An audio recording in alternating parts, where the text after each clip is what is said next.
So we have to start, and we're going to start everything with our first panel discussion. And I want to welcome to the stage DDB Latvia strategic consultant, Anna Celmiņa. Anna, the stage is yours.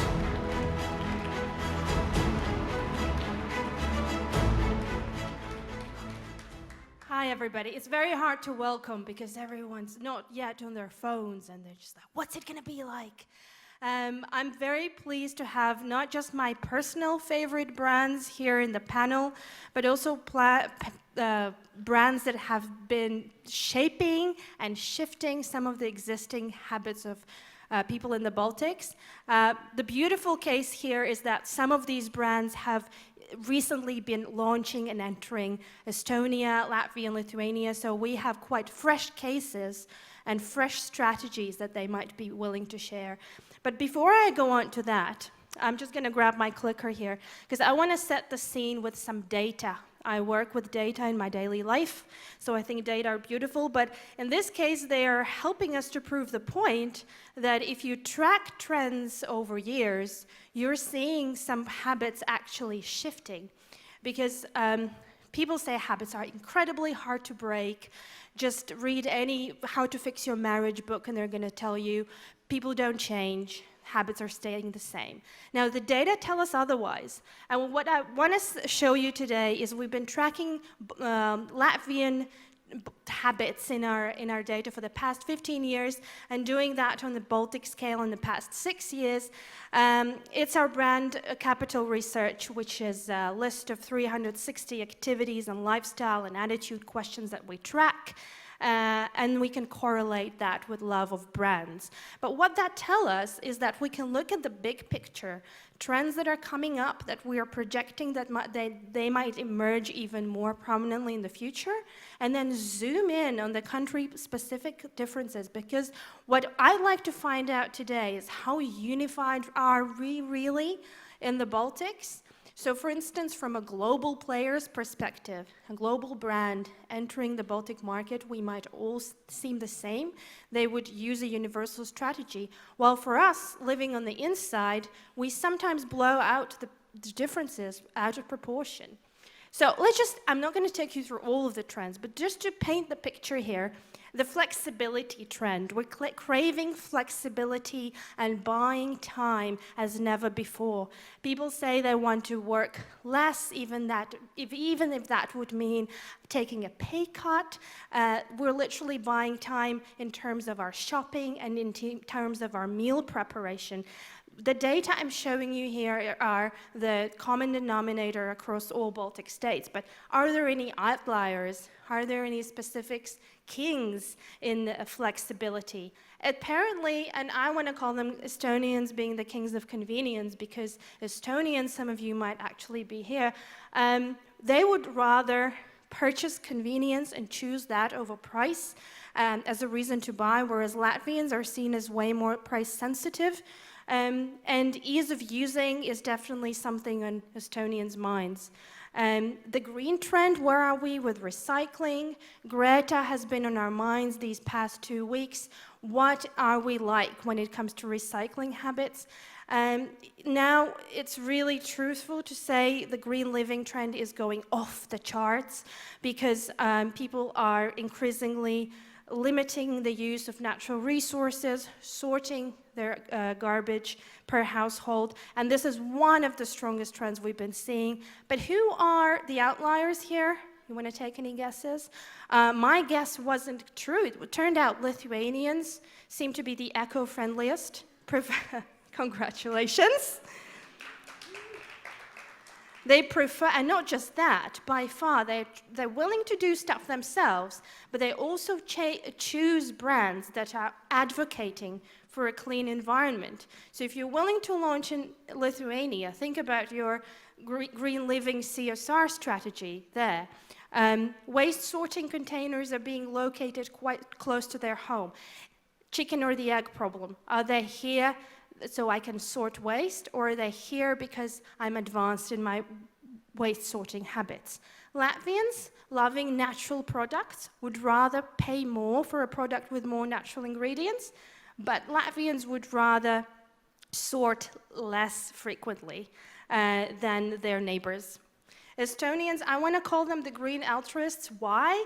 Because when asked the question whether you would be would you like to be rewarded for recycling, they're saying, well, less of them are inclined to say yes. They would rather just do it like that. So that's very kind of you guys. Thank you.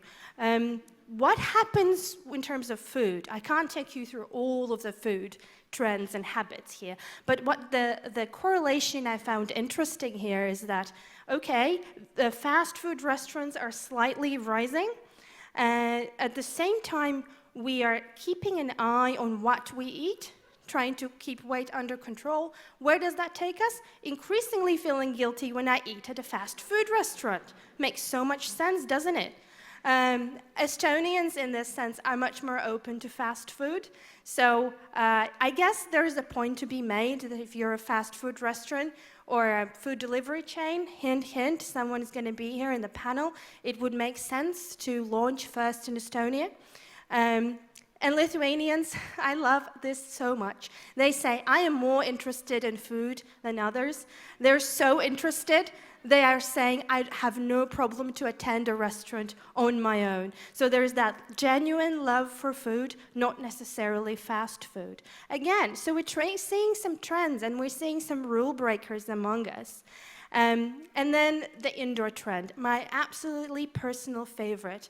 This has been the most rising trend across the years, and this is people saying, I'd rather spend a quiet evening at home than go out to a party. This might be contributing to it's too early to talk about sex, but we're having less sex. We're watching more Netflix. I guess it's all bundled up.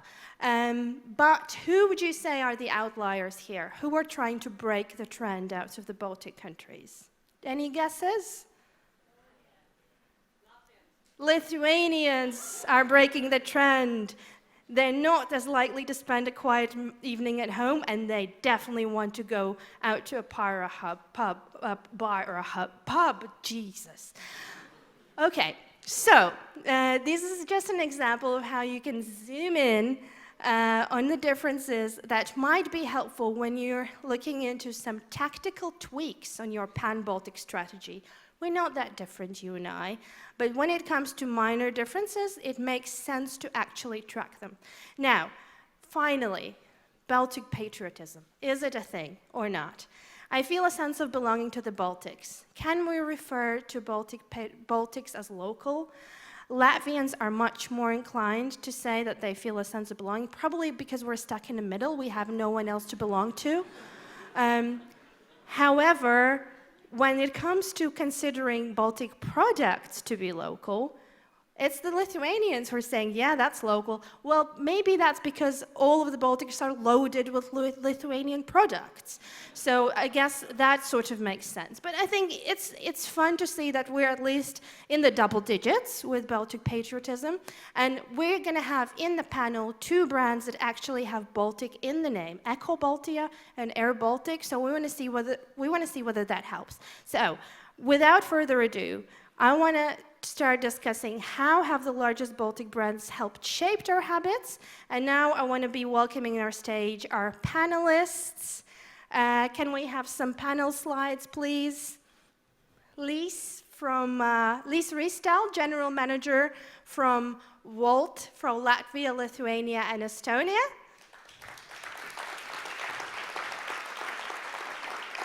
Welcome, just over there. Then we have Kristina Mazekita, IKEA Marketing Manager, Baltics. Elina Parave, Vice President of Marketing of Air Baltic Corporation. Ilse Kronberga from Ride Custom Research, Baltic Head of Client Services. And Maris Simonovic, Board Chairman of Eco Baltia Group. All right, so this is such an exclusive bunch of brands actually shaping and reacting to habits. I want to start off with you, Lise, and with Wolt, because I remember last year in a different panel, you talked about Wolt's unicorn growth, and how you weren't able to actually achieve it until you realized the country's specific differences. Meaning that with a fast food, you were speaking to laggards in terms of technical adoption of your application, but you actually had to speak to early innovators, and early innovators are foodies. Do you catch me here, or am I just explaining your case to you? So what I wanted to say is that, was it a local Baltic insight, or was that done elsewhere? That Wolt doesn't necessarily have to stand for junk food when entering Baltic states. Hey, everybody. Nice to be here. I love marketing people, by the way. That was purely Baltic thing, to be honest, because we are a Finnish company. Finns are known to be really good engineers. Remember Nokia? Failed with marketing heavily. So Finns are really good with building products, and Wolt is a really good product, honestly. I agree. Well, thanks. But when I started in Wolt 2.5 years ago, we were not doing that well in Estonia, and there was no Baltic. And Estonia was almost called as a failed project because we were not getting the growth. And to be a unicorn, you actually have to grow double-digit, week on week on week on week, and so on. We were not growing, flat sales. But I come from marketing field, hence that's why I love marketing people. And then I realized that we are not talking about food delivery when we're talking about Wolt, but we are actually talking about introducing new technology to the market that doesn't have it yet. And then I went back to the 1957 when really wise people from fancy universities came up with technology adoption curve. And it explains how societies adopt new technologies. And that's where I got the inspiration to build Wolt service up based on the technology adoption curve in the society. So first, early adopters start using new technology. Like all of you remember 20 years ago, who was part of Facebook? Only crazy people. Then we went after early adopters to innovators and so on and so forth. So we were completely revisiting the way we launched the product, and we relaunched it. It was a successful thing. Then we did the same thing in Denmark, in Copenhagen. We completely relaunched Wolt based on the same model. It's so successful right now. When you are in Copenhagen, you pretty much stumble on Wolt couriers on every corner. People are already complaining that we have too many couriers on the streets. So bam, it was all from Baltics. And any other reason why Estonia was launched first? Closest to Finland. Makes sense.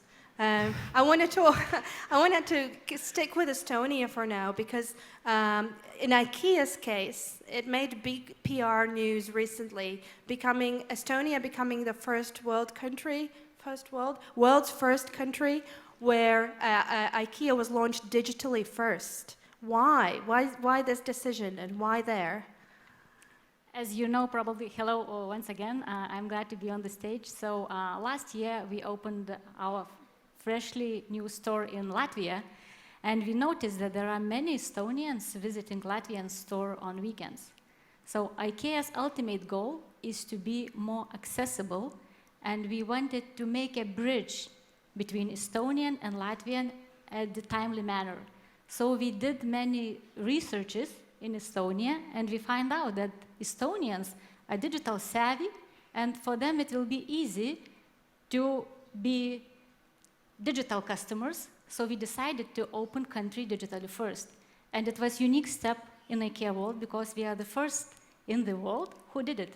And we did it very successfully, I would say, because we have many Estonians who are trying to shop online at IKEA Estonia rather than to traveling to Latvia or Finland. Were familiar with the brand for the many years, but this year it is unique for us because we entered into the market with digital solution first. I've done it. Being Estonian, shopping in IKEA online. I recommend it, by the way. Well, this makes us in Latvia incredibly jealous, obviously, unless it's Baltic patriotism and we get to cheer for you guys. But are there Baltic countries to follow? In Lithuania, we already launched e-commerce on a very low profile, I would say. Pickup only. We are in tasting phase. but in Latvia it will come very soon. Okay, thank you. I want to ask Elena from Air Baltic. You've been doing things on a Baltic scale for a while now, so you haven't entered the markets very recently. You're quite experienced. No pressure.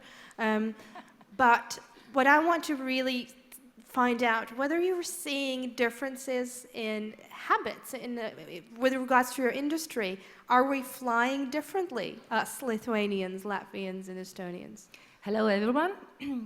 Well, actually, no. To be honest, we are more segmenting our customers because of their travel purposes, either leisure or business. So if we are going for business purpose travel, we all want to go to, we want that there's frequency enough, that we are punctual, that we go to central airports. When it comes to leisure destinations, we all usually, we like to go to south. I call it this natural flow from north to south. And therefore, yes, we are opening more and more new routes in south because that's the demand. So answering your question, not really. We are, in this sense, we are quite similar. All right, and just a follow-up question regarding Baltic patriotism. You carry the name Baltic, right? Do you actually try to use that in your story, in your marketing strategy, where you, since Estonia and Lithuania doesn't have a very dominant, prominent local flight company, to kind of play on that patriotic note in your marketing strategy? Absolutely. As the name suggests, we are Baltic, just up in the air. So obviously, yes. Well, our countries are quite small, and yes, we cannot have like independent scheduled airline service in each of our countries. So yes, we are here sort of alone, and our strategy is to consolidate all the aviation sector. And yes, the recent, maybe you have noticed, the recent commemoration event of 30th anniversary of Baltic Way. We exactly used this event for bringing up this patriotism of our countries. This whole initiative was called Proud to be Baltic, and we really are. And now we are very happy to see the 3 aircrafts in the liveries of national colors, national flags. So yes, we use it definitely in marketing. So you're pushing the patriotism story from your end. Yes, and I also personally am very patriotic, and I think our small countries should be together. Thank you. I want to talk about, well, we're lucky to have someone who knows a bit about data, more than I do. Someone who knows brand capital research and the habits and how we can track them. I wanted to ask you, to what extent can we attribute or can we correlate certain habit to love or affiliation with a certain brand? For instance, the fact that people who are choosing Netflix and chill are more likely to love Volt and Netflix. Okay, what's in a name? So can we see that these patterns from the data? Is that something that's possible? Sure. Hello. Sure we can, because nothing happens just because of something. Of course, everything has its causes, and everything, like even today's marketing is all about who your customer or who your consumer is as a person. So it is important to understand the lifestyles, the values, the attitudes. That's why research is done, right? And that is also what determines what they do in terms of like consumption. And of course, then it goes, at the end of the day, it goes to the brand, what kind of brands they love. So it's very, very closely related. And what I heard about the early adopters you said, and that's very true. Do you know who in the Baltics is the main early adopters in terms of nationalities? Lithuanians. Lithuanians. The brand capital research proves that, and also Wright has done a number of consumer research over the past years, and we have always seen that Lithuanians are the most open to different kinds of novelties. And when you ask them, would you be ready to try new things? Yes, they are those who are in favor of new things in the Baltics the most. Thank you. Okay, I didn't know this about Lithuanians. I saw somewhere that they love gadgets. But yeah, that's something you can check the data there. It's there. Amazing. Okay, and Echo Baltia, if I may ask, you are somewhere quite responsible for how we recycle, and you pushing us in the right direction, I hope. What I wanted to find out with you is really the chicken or the egg question. Do you believe that a brand has the ability, or a company has the ability to shape and change people's habits, or do they simply react to emerging habits? So, first of all, good morning, everybody. Morning. Some of you still look sleepy, most likely after lunch. But I think we are living in a very interesting time where it works like parallel, both the notion of people understanding the environmental consequences, and also for brands, this is, I think, great opportunity to turn maybe only marketing, let's say, greenwash into real green activities and become sustainable. Personally, I think that people are much more aware today about environmental issues. And as we can read from newspapers, one little girl can change the world. And the question, I think, to all us and also large corporations, the UN sustainability goals, they are there for many years. And the question always is not about the egg and the chicken, but the question is whether the customer is ready to pay for it. Because what we see in Latvia, that very many people are aware about environmental issues, but once we are kind of going deeper into this topic, we also see that they don't want to pay more in order to save resources. So it's rarely the case that people are, let's say, saving resources of future generations and paying more for creative living today. Right. I know you do, at EcoBaltic, you do much more than recycle. You do the full circle waste management. But when it comes to shifting people's habits into recycling more, what role do you believe your marketing has played in terms of, I know a thing or two because we work together, I have to be honest, but I know a thing or two about Sortathlon. Would you mind telling us about that? Has that had an impact on people's willingness to recycle? Because Sortathlon started off from the inside that people sort of complained that I might want to sort, recycle, but the garbage containers are located far off from my house. So it's a very good question. I think we are around 20 years in this business. And if you're doing the same thing, motivating people to sort over 20 years, you always need to find something new. So this is why we created, together with DDB, this Sortathlon. And the idea was to approach this topic from a slightly different angle. Otherwise, it's very easy to find arguments why not to do it. And I think this is very typical for Latvians. If you ask Latvian how do you do, they will typically say, well, we are really good because we don't have headaches, we don't have high prices, and we don't have anything else. While on the other hand, we can be very lucky because we are living in one of the cleanest countries in the world. And as also the data showed, some of the Latvians actually want to be motivated to do recycling. So it's really strange that you continuously work with people and they at the same time need some extra motivation, and not all of them are ready to sacrifice their convenience for the benefit of environment. So Sortathlon was something about combining waste sorting with marathon, so giving it a sports element to make it a bit more fun, even if recycling bins are located far off from their houses, right? Yes, exactly. That was the way how we approached this problem that unfortunately exactly in Riga, the infrastructure for waste sorting is scarce, so to say. And that was an attractive way how we approached this problem. I think people got excited. So we see a lot of large corporations that are sort of inviting our trainer to train their employees to sort and also use this as a marketing tool for their own communication. Right. So marketing does help. I want to talk about marketing in a brief moment, but before that, a personal question I've been dying to ask to IKEA was, once you've entered, and I don't think I've prepared you for this, so I'm terribly sorry, but it just came into my head. Once you've entered the country, to what extent do you use the thing called service design? Let me explain it a little bit. So IKEA is a user-friendly place, not by accident. user-friendliness is at its core.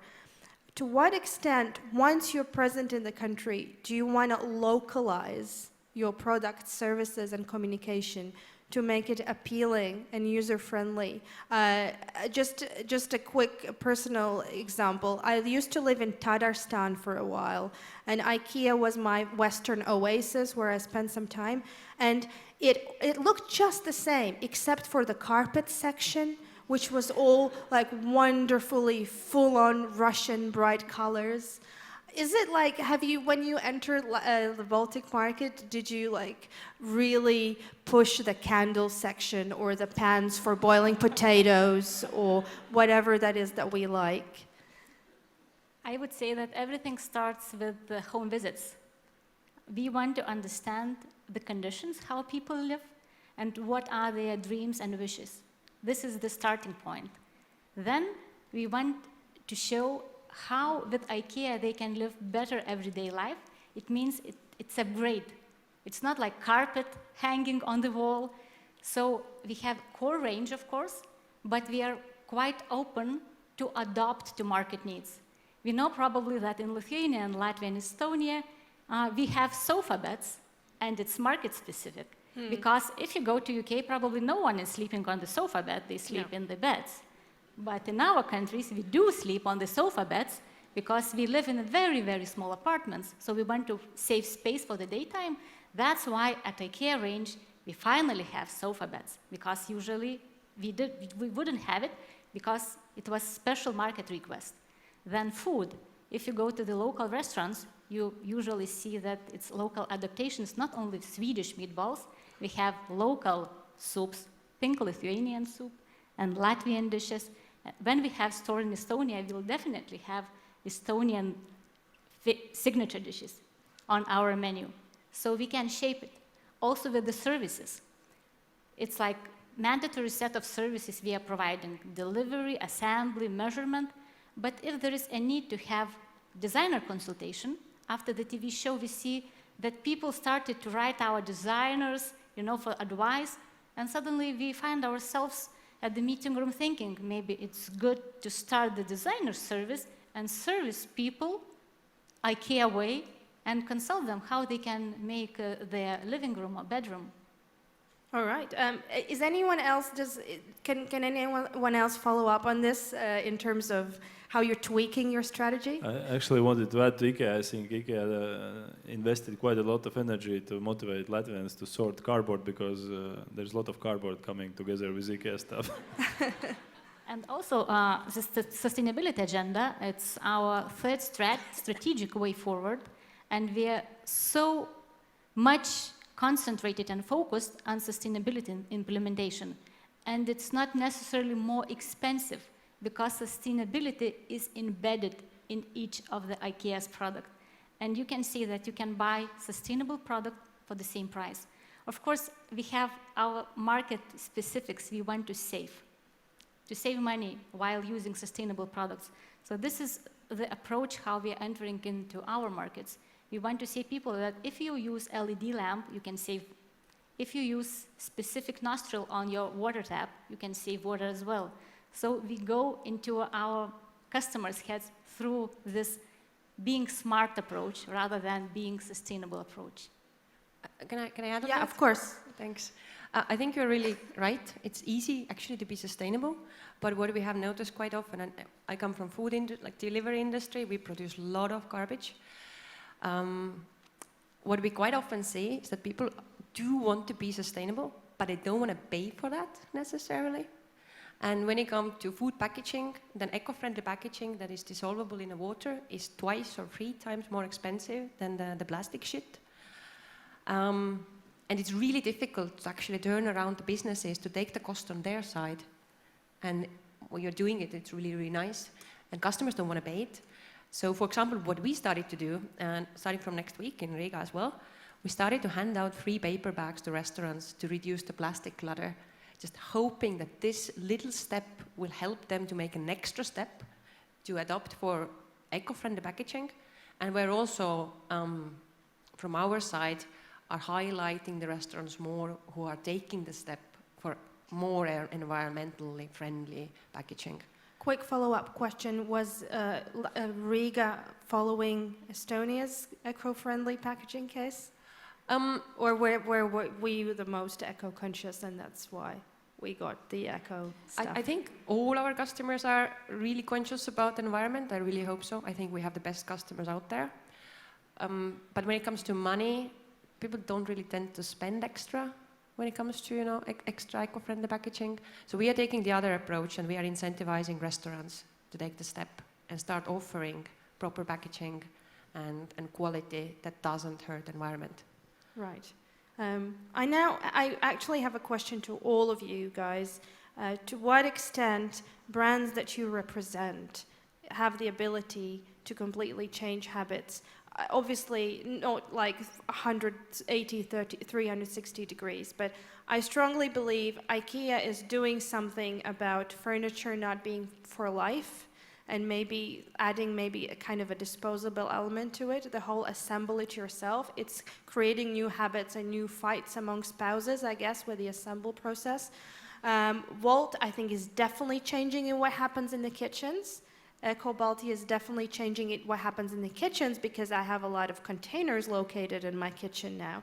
So recycling is given a more prominent space. So my question is, how much of an agency do brands have in this? Or is it a co-working thing between emerging habits, reacting to emerging habits, or actually pushing your agenda and be able to change things? I think brands can definitely change how people are perceiving different categories. And I think that's the separation between a brand and just a logo. Because I think quite often marketing stops with a logo. But if you actually make a logo into a brand, like living and breathing organism, and brand, as you know, goes through everything we do in our business: product, service, how customers are treated, how the overall experience is about. This is branding. And if it's done properly, it changes the lives. It makes people recycle. It makes people to travel more. It makes people to buy and assemble furniture. Oh my God, that's difficult, right? Unassembled. Buying unassembled furniture. Even I can assemble IKEA furniture now, thanks to you guys. So I think definitely brands can do it, but then it has to be a brand. If it's just a logo, if it's just a color, if it's just a fancy picture, then it's empty. Then it's just awareness. Then it's not a brand. Brand is something that makes changes. It's not easy, it's not quick, but it's possible. Would you like to add to that? Yes, actually, I would like to add from our own experience. I think brands can definitely influence habits. The only question is always to find the right motivator. As you previously said about this adoption curve, I think there are a lot of people who are ready to do it because they think it's right. And then there are certainly people who do it because of financial motivation, because of some other motivation. I remember once we launched a large campaign to start collect PET bottles, and we asked people to put a small mark with phone number in the PET bottle, and then we made like a lottery once every week, and we gathered like 2 million more PET bottles than we wanted. So it was just a nice case study that showed that once you get the right motivator, so people start putting these phone numbers in each and every PET bottle and throw them in each and every container they can find. So I think it's called nudge marketing, if I'm not mistaken. So I think we have a believer in marketing can do it. Well, brand can do it. Obviously it has to have an excellent client service and excellent product of the back of it. My question to all of you, and also to Elina, actually. Oh my gosh, what's this? 2 minutes, okay, thank you. Oh, I thought this all was finished and we're halfway through. So does a pan-Baltic marketing strategy work? One message, one universal Baltic insight, and then you just tell the story in all 3 countries? Or does it have to be country specific? What about your case? Well, it very much depends in which marketing funnel you are talking. If it is mid or lower funnel, then obviously it's just destination and then retargeting. But if it is for upper funnel, for basically it's branding, then of course it's different, obviously, because we have different aims, different goals per country. Let's say in Latvia, where we are like a Baltic brand and product is quite known, then it's more brand loyalty that we are working for. But when it comes to Estonia and Lithuania, where we have started to offer direct flight services, it is very important to deliver, not only like give this brand favorability, but also to deliver the message that we have direct flights now. And then, yes, we were customizing our messages very differently. Let's say in Lithuania, we used the basketball and direct shots, like showing that we have direct flights. In Estonia, there was one very interesting insight, which I didn't know before, that Estonians think that Latvians has 6 toes on their feet. Is it true? It's a fact. It's a fact. You can check. If you have 6 toes, you're Latvian. So we definitely wanted to use this bright insight. And then we were having a campaign saying that, well, it's not only 6 toes we have, but we have 9 direct flights out of Tallinn. So yes, sure, we want to customize the message and be closer to each of us. All right, so I'm going to check now if we have any questions coming. A lot of them. Okay, we have a lot of questions coming in from you guys. Thank you so much. That makes my job easier. Let's keep them rolling. I don't see them on here just yet. Oh, I do see them. Wonderful. Okay, so a Latvian is asking. Thank you for identifying yourself. Do you think Baltics as a region should be branded and communicated in the world to export markets? Okay, that's a very good question. Who would like to take this one on? Well, if I may? Yeah, of course. Well, we already are doing that because, let's say, for example, now we are doing a campaign in Germany. It is important, we cannot go out just say, come to Latvia or Lithuania. We say, visit Baltics. We are trying to change the habits to fly from north to south, because now we invite to fly to Nordics. And yes, I think it is the power that we are all 3 together. It's absolutely. Sometimes I've heard that Latvians and Lithuanians are piggybacking on Estonia, saying that Estonia is digitally first, very advanced country. We're right off there in the neighborhood. Anyway, I hope we can boost Baltics more. Oh yeah, I could Hilko. add some facts from the data about us. Who is the most optimistic in the Baltics? Estonians. And they think they have the best sense of humor as well.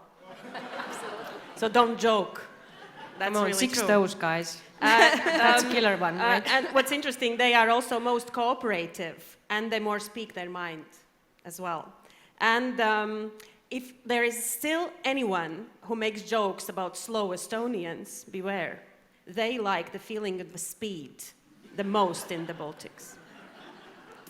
About Lithuanians, they are the most competitive. They choose the leading brands, they take initiative, and they also know what they will do in 3 years, more than anyone else of us. And they are also most family-oriented. They prefer like cooking and gardening even more than anyone else in the Baltics, although we all think that we do. With Latvians, it's a bit sad. We're like, okay, I'm Latvian. It's not sad, but we're still in the middle. For us, it's perfectly fine to live with parents up to 25 years of age. It sounds like Italian. The most in the Baltics, we believe that the end of the world is coming. Sounds doomed a bit. But what we should improve and what we need to improve is that we need more information on how to sort the garbage and how to recycle.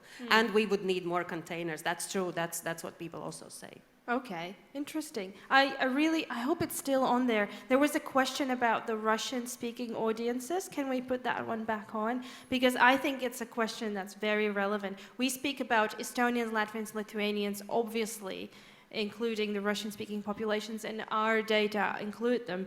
But the question here was, I don't believe that I still have it on here. Do I have the question about Russians? I think it was something along the lines of, to what extent are you taking into account when doing your strategy the Russian-speaking populations and addressing that in your tone of voice and your marketing? Sorry to paraphrase. I don't know. Here we go. When building communication strategies in the Baltics, do you separate how you communicate to native speakers and Russian speakers? Any insights there? Any learnings from you? I can say no, nothing, nothing at all, because we follow the curve: innovators, early adopters, early maturity. So we are not even separating people by age or gender, nationality, nothing. We are only focusing on how people accept the new technologies and what do they think about food, and that's it. And we are going from it. Okay. So because we read some studies, there's no difference actually. All right. Air Baltic is nodding. The same, yeah. Yeah.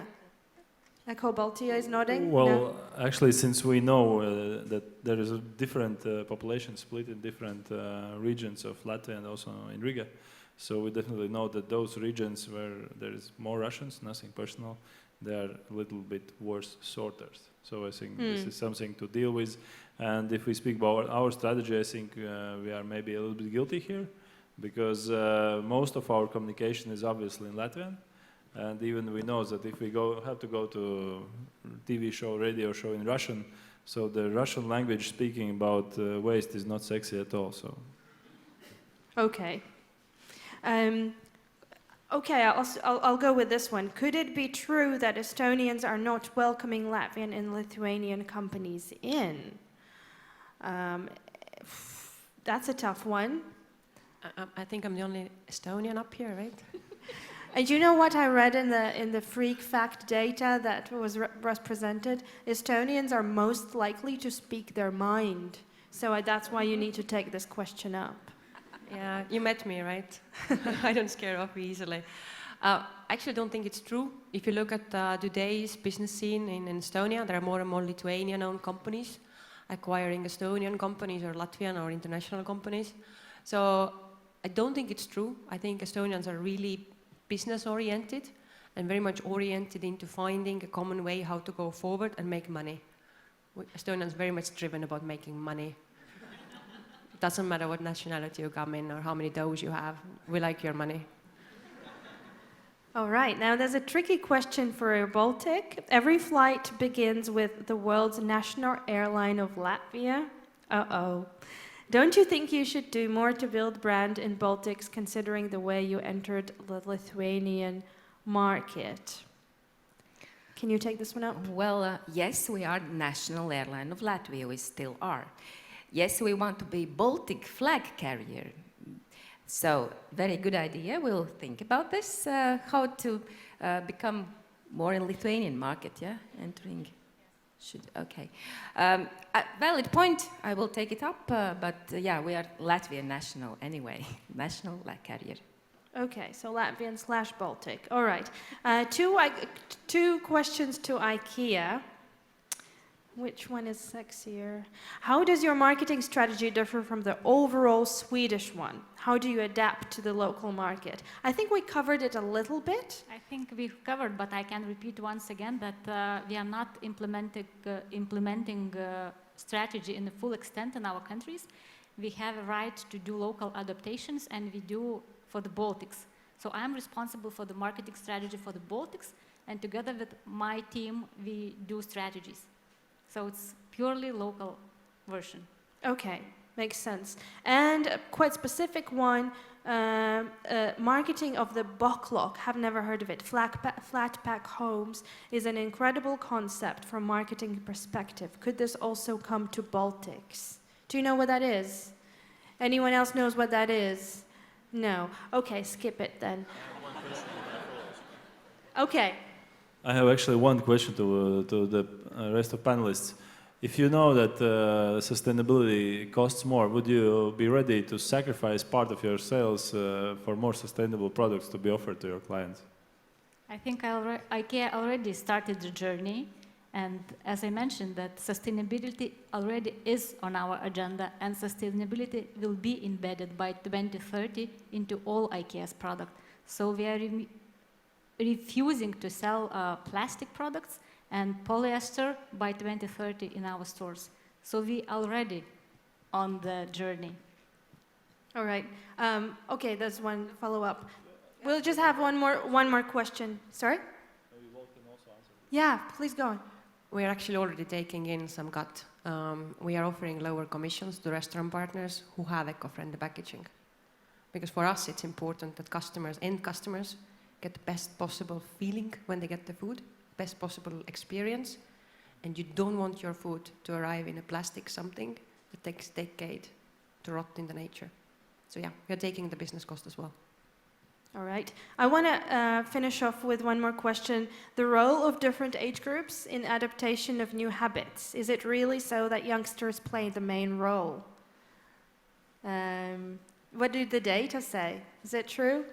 Well, we all understand that every next generation that comes into consumption brings new values, new habits, new trends in there. And of course, youngsters today are those whose habits will prevail for quite a long time from now on in the consumption.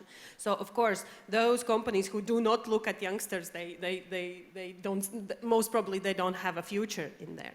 So of course, and today, and the youngsters, adaptation of technologies, all the social habits, openness to global things, like it also shapes how brands should communicate, as well as the shift in loyalty towards brands, because they are very open to different alternatives. I think we just heard the bell, which means our panel is over. Can I do a quick sum up, or we are escorted away? Very quick. Very quick. Just a very quick. Whoa, that is a terrifying piece of music. Do we, as brands, are we unified? Let me paraphrase. Are we shifting people's habits or not? Do we have the power to do so? Yes? Yes. Everyone agrees? How boring, but so true. Thank you so much.